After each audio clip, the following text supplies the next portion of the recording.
ለማንኛውም ማሽነሪ ጥገና የምታወጡት ወጪ ችግሩ ከመፈጠሩ በፊት እንጂ ችግሩ ከተፈጠረ በኋላ ከሆነ ወጪው ከፍተኛ ነው የሚሆነው። ሁለት አይነት ሜንቴናንስ አለ፣ ፕሪቬንቲቭ ሜንቴናንስ እና ኮሬክቲቭ ሜንቴናንስ። ብዙ ሰው ሁለተኛው ላይ ያተኩራል፣ ማለትም ማሽኑ ኦልሬዲ ከተበላሸ በኋላ ለማስጠገን ወጪ ማውጣት ማለት ነው።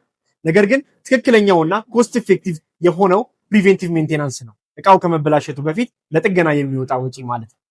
ፕሪቬንቲቭ ሜንቴናንስ ለማድረግ የሚያስፈልጉ ቅድመ ሁኔታዎችና በፕሪቬንቲቭ ሜንቴናንስ ወቅት መከተል ያለብን ፕሮሲጀር ማወቅ የምትፈልጉ ከሆነ ደግሞ ኮሜንት አድርጉልኝ። ማወቅ አለበት የምትሉት ባለሙያ ደግሞ ካለ ሼር አድርጉለት። ለተመሳሳይ ቲፖች ፎሎ ያድርጉ።